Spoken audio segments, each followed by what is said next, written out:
Ahoy there, folks! I'm Captain Benzie, and welcome back to another video for EVE Online. And also, ostensibly, EVE Echoes, I guess, because this was inspired by me scrolling through the EVE Echoes subreddit and coming across the post that you see on screen now, talking about how the game has finally reached a really difficult point for free-to-play players. Now, I would make the argument that it hit that point about 3 years ago, but that's beyond the purposes of this discussion. What I want to talk about today, though, is how free-to-play gaming works, especially in the context of EVE Online and, I suppose, EVE Echoes. It was just a really interesting conversation that I felt like I could raise some good points, and I wanted to actually put this out in a video so we can talk about EVE Online and EVE Echoes in regards to its monetization. Because I honestly think that EVE Online has a really solid monetization system, but I want to kind of blow the dust off some of it and, remove the fog and smoke about why the system is the way that the system is, right? And maybe if you have some of the thoughts and opinions that I saw in this post, it might help address some of that. Now, if you do enjoy this video, please let me know. Hit like, drop a comment, subscribe if you haven't already, and of course, check out my merchandise and my other ways of helping to support the channel, linked in the description below. Anyway, so the post itself reads, I'll admit in this year, EVE had gotten harder for free to play, even the new players who don't want to join a null corp. Now, ultimately, they talk here about the fact that essentially PLEX is going to reach 3 billion ISK at some point soon, and this is a good thing for the rich players with capital ships, but any new players or anyone who's just on a smaller scale is absolutely screwed by this, right? And there were some really interesting points brought up in this. Now, the first one that I really need to address is the concept of how plexing an account works in EVE Online, and indeed in EVE Echoes, why this is a good thing, and why you shouldn't fall into the understanding that, oh, no one should expect a game for free. So first of all, let's address that one. Might be harsh, says this particular poster, but this isn't a free game. $5 to have the full experience isn't too much to ask, yada yada yada yada yada. Someone else further down put this in a much rawer way. I'm trying to find the post now. Where someone basically says, yeah, to all of you expecting a game to be free, what's wrong with you? Nothing in life is free. All of you expecting games to be free and not try to make money are the reason why so many games are going to shit. No, so many games are going to shit because developers are finding ways to monetize in ridiculously predatory ways, and people are willing to fall into that trap because of this kind of concept. So EVE Online is never free.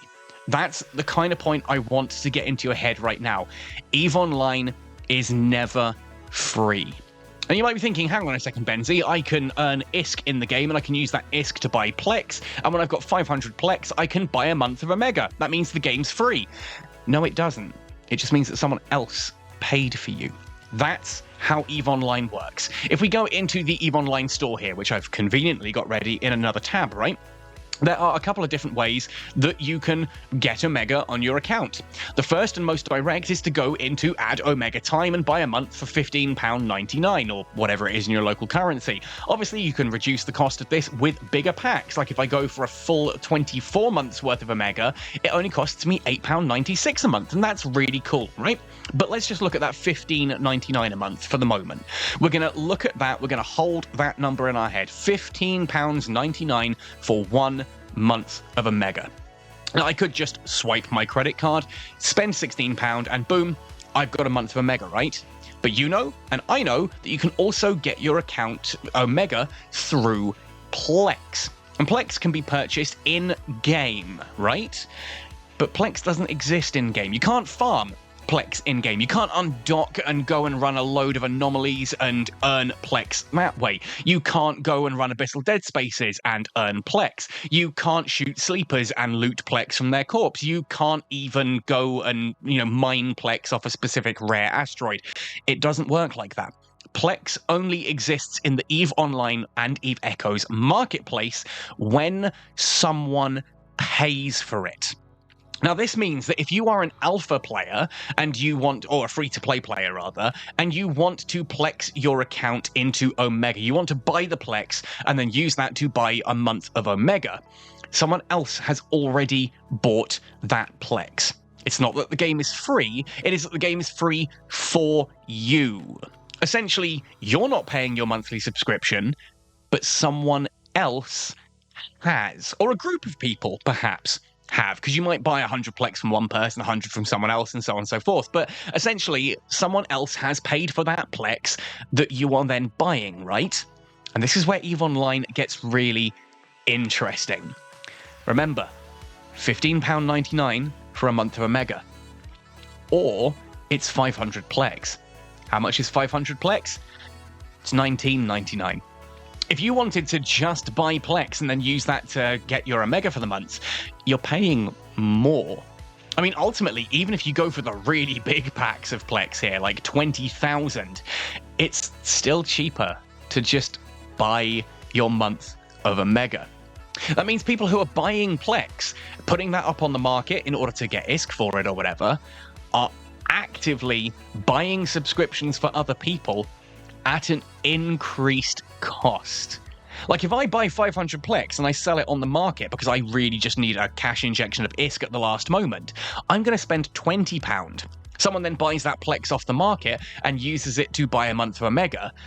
That month of Omega cost £20 of my money for that person to get a month of Omega. Or they could have gone on the store themselves and spent only £16 doing it, right? So do you understand straight away here the concept that actually, when someone uses Plex to Omega their account, they're actually earning CCP, or netties, more money than if the player had just done it themselves by swiping their credit card. This means that if netties or CCP want to be smart about this, they want the game to be readily available for people to get game time this way, because they make more money doing it, right? If I just swipe my credit card, I give CCP £16. If I earn Plex in-game, someone else has given CCP £20 for that same end effect. And this isn't the only reason why CCP wants to do this. It's not just that, oh, they offer the way to Plex an account because they make more money that way. No, there are other reasons to it as well. And I did mention this elsewhere in this post. Here, in fact. What is the biggest game right now? Fortnite. Do you pay for Fortnite? No. Do payments actually help you at all in Fortnite? No. So are Epic doing something wrong here? Because apparently, right, you know, a game needs to be paid for, otherwise it's just going to close. So how is it that the biggest game right now is completely free to play? Well, it's because that these studios have figured out something vital when it comes to online games, and that is the value of having a large community. Now, I was actually speaking to a guy from Epic a while ago regarding like how Fortnite monetizes this. Sorry, not from Epic, from Apex Legends, about how Apex Legends monetizes itself. And one of the things that they pointed out is that it is basically an industry standard that when you go free to play, only about 2% of your player base ever drop any money at all. 98% of your players never spend a single cent. So why do you want all those free players, right? They're freeloaders. They're not earning you any money. Well, yes, they are, just not directly. You see, when you open a game for anyone to be able to play it, whether or not they can swipe a credit card, and do remember that there are people all over the world who may not A, have access to disposable income, or B, like me when I was living in Zimbabwe, my friends, none of them have the capability of buying stuff online. They have bank accounts, they have money in those bank accounts, but those bank accounts are not supported by Visa, therefore they cannot do online purchases through them. That means that if they wanted to play EVE Online, they physically couldn't, which means if EVE Online wanted those players, they just couldn't have them. These are people who might want to be playing these games but can't get involved because of external factors not involved by the game. That may sound niche, but consider how many gamers there are globally, and then try and shrink that down by how many are in the USA or Europe or whatever. There is a not insignificant number of people who just do not have access to credit cards, or in their local currency, as is often the case in countries like Brazil, because of how conversion rates work and how the local currency is compared to, say, the dollar or the pound. It becomes ridiculously expensive for them to do this, right? Like, it is really hard for someone in Brazil to muster up what is the equivalent of £16, because that's a lot of money in that country by the time you've done the conversions. But if you offer them a way to play for free, you get those players in your game. But hang on a second, you say, those players are freeloaders. I'm not earning anything by having them in my game. Why would I want them? Because they provide the background community. To use Apex or Fortnite as an example here, essentially, if you only had people who pay for the game, then you're going to get longer queue times. You're going to get a much smaller community of people who are actively paying and getting involved in the game, and that means you're not going to have many people to go up against, right?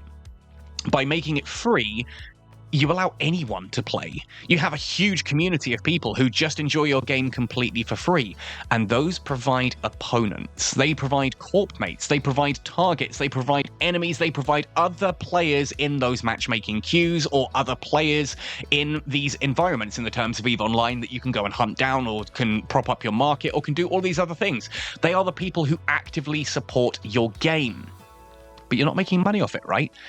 Well, that's the thing. Yeah, 98% of a player base may not spend money. 0.2% of Apex players spend a lot of money. Like, you look at how much money Apex Legends and Fortnite make, and I'm sure I read somewhere that in an article that Fortnite has very similar figures to this. You think about how much money those games are making. When you understand that that's propped up by 0.2% of the community, and Apex is 0.2% of the player base, literally provides 98% of the income. I remember this because it's 98% don't pay, and 0.2% prop up 98% of the payments, which means 1.8% of the community provides 2% of the payment, and the top 0.2 provides 98%. That's wild to my mind, right? That is absolutely wild. And why do those people play? Because they've got a really good game behind them. They're willing to drop those extraordinary amounts of money because they want to look good while they're playing the game. And they enjoy the game because there are so many other people playing it. If Apex had no players, hardly any players, if 10,000 people globally played Apex, those big spenders aren't likely to be there anymore. They're going to get bored because they're stuck in queue times for hours. They have bad connections because the game is forced to match someone in Australia against someone in the US, against someone in the United Arab Emirates.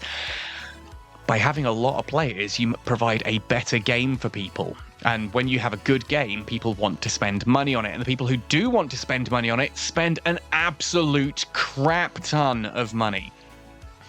And so that's why you want free players. Free players give you a big community, and then they inspire and incite that top 0.2% to drop absolutely extraordinary amounts of cash in the game.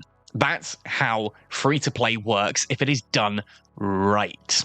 Again, we could talk about Warframe here, but I'm not going to get into this. The other side of this, though, is what happens when a developer has this and tries to change it. And NetEase have done this beautifully with EVE Echoes. When EVE Echoes first launched, and I don't have the public data here, but you can look this up. It is readily available in the annual reports from NetEase. It's public information. If you look at how EVE Echoes has done since it launched way back in August of 2020. If we discount the first year, August 2020 to August 2021, because, right, okay, there's a lot of new people coming in excited, they eventually drop off, you get a surge in players, we assume, right, that a year into the game, things should have settled down a bit. So August, September 2021. Let's take a look at those metrics. Then look at what happens when NetEase start going into the sort of more pay-to-win aggressive monetization that they added. Basically, the nanocores that you could buy to make your ships directly better and then pay a lot of money to upgrade those even higher. We actually watched a mad amount of players leave. From the figures that we had, about 80% of the player base, I think it's actually about 76%, but close enough to 80% of the player base quits within 3 months of nanocores landing, right? And that naturally has an effect on the income because people have just been buying like skins and Omega and things like the skill chips and stuff like that, just incidental purchases. Player base drops by 80%, so the player base is now 20% of what it was.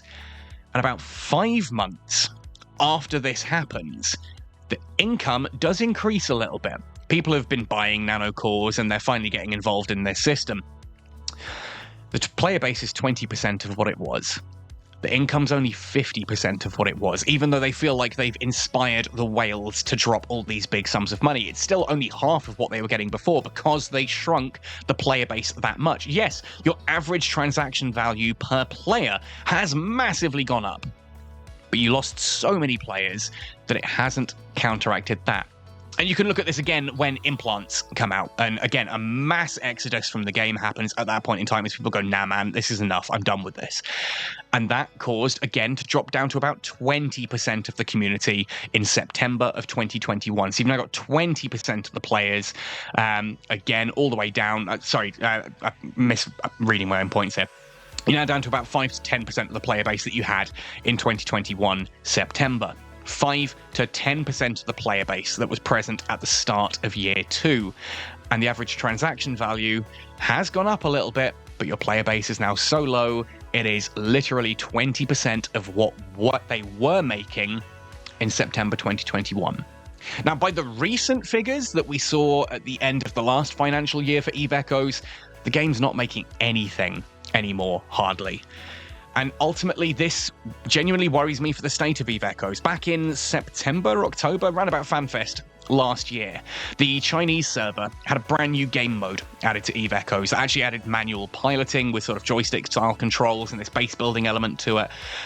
Not my kind of thing, not the kind of thing I really think has a place in a game like EVE Echoes, but hey, they decided to add it, and they haven't put it on the global server. And I have to ask myself, why would you not put that on the global server? You've done all of this programming and design and graphical stuff for this new game mode. Why would you not put it on a global server? Simple fact is because you need to translate it all. Translation is expensive.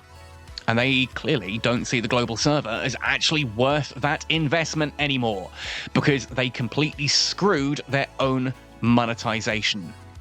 NetEase themselves, you can look at the numbers and you can see that by choosing to go down this aggressive monetization strategy, they nuked the player base by 90 to 95%, and they nuked their own profits by around 80%. Had they just continued doing what they were doing, they might have gotten away with it. There is a reason, right, that EVE Online has lasted 20 years, and you may disagree with them looking into things like blockchain. You may disagree with them spending some of the profits of EVE Online on vanity projects like Vanguard or the new mobile game that's coming out, and I'm still waiting for more info. But the point is, CCP feels like they have this money available, which means the game is clearly doing well. This monetization system works for them, right? And it works because you are able to be a completely free-to-play player. They can have a large community available because people don't have to pay. They can rely on other people paying for them. And when they do that, those other people are actually paying more than just swiping their credit card for a month for a mega. So they're actually making more money doing it this way than just demanding that you swipe your card for a mega. And that to me is huge, right?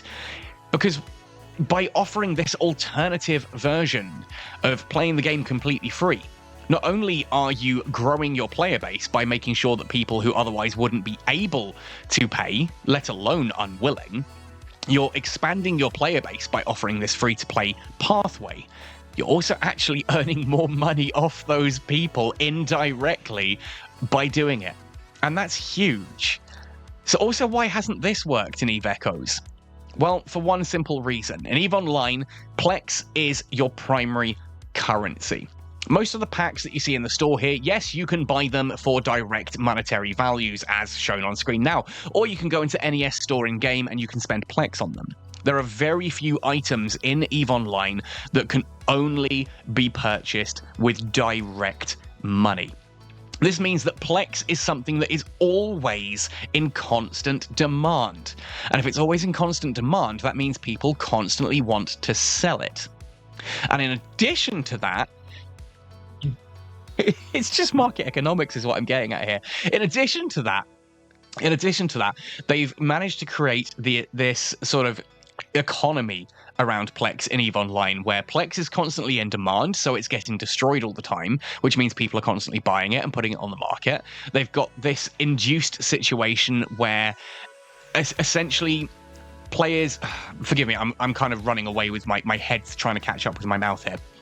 In EVE Online and EVE Echoes, the value of PLEX is essentially set by what you can kind of expect the top players to earn. I'm not going to break that down into like an hourly rate, but if the top tier players can earn more money, then PLEX will go up. If you reduce the top tier players' income, then PLEX will go down. This happens all the time. You can see this throughout EVE history. So in EVE Online, by making sure that no one is earning too much ISK, that it's not like just ridiculously easy to earn ISK, they manage to keep PLEX under control because it becomes limited by the top tier income earners. EVE Echoes, on the other hand, because their monetization strategy is to sell you the next big thing, the next chip, the next nanocore, the next implant, or whatever, because that's the next big thing, it's a constant power creep. This means that the amount of money that someone could earn, ISK, per hour at the end of year 2, compare that to the end of year 3, to the end of year 4, to where we are now, basically. If you look at how much ISK someone can earn, that has gone up and up and up and up and up, which means PLEX prices have gone up and up and up alongside it. The only way you're going to get PLEX under control is if you reduce the amount of ISK that the top tier players can earn. And that is anathema to NetEase's business strategy, because they want to sell you the next big thing, and the next big thing has to be better than what you've got now, or you're not going to be interested in paying real money for it. That's why Echoes is so screwed, and why EVE Online has, to a certain extent, kept its shit together, so to speak, because they control how much you can earn. This is done not through market manipulation or anything like that. It's done by just gating how much ISK can actually be generated in the game, how much your bounties are going to be worth, how much the things that you can buy with loyalty points are worth, and how many loyalty points per hour you can earn. That kind of thing. Anything where ISK is quote-unquote created. Things like bounties, things like selling like items like blue loot and things like that. Ultimately, CCP can tweak those values and change how much ISK is being generated by the game. And by doing that, they can make sure that PLEX doesn't spiral out of control. And by making sure that PLEX doesn't spiral out of control, you make sure that people are able to afford PLEX as an alpha player in order to actually, omega their account. And by doing that, you make sure that you have a massive community of players who are able to pay for free, and you're earning more money on the side because the cost of the PLEX required to omega an account is more than just omegaing the account by swiping, but it's someone else who has paid for it. It's genius. It's genius. Anyway, this has been 24 minutes of me rambling on about the monetization system in EVE Online and why I think it is freaking fantastic, and why EVE Echoes completely dropped the ball on this one. They had a perfectly good system and they screwed it trying to get greedy, and it backfired and blew up in their face. Can they undo it? No, they can't, because at this point you have the ethical question of, if you start nerfing into the ground everything that they sold to people for real money, then suddenly they've changed what they sold you. That's an ethical quandary. Not only that, the amount of complaints they would get would be just huge. No, we also know from NetEase's history that what they do is essentially drive a game into the ground and then just shutter it when it's no longer profitable. I foresee, again, using the new game mode that the Chinese server has and the global server doesn't as evidence, I foresee that the global server will shutter fairly soon. The Chinese server will probably go on a little bit longer. But EVE Echoes, I honestly believe its days are numbered, because there is just no way for NetEase to turn this around. They can't. And more importantly, they won't.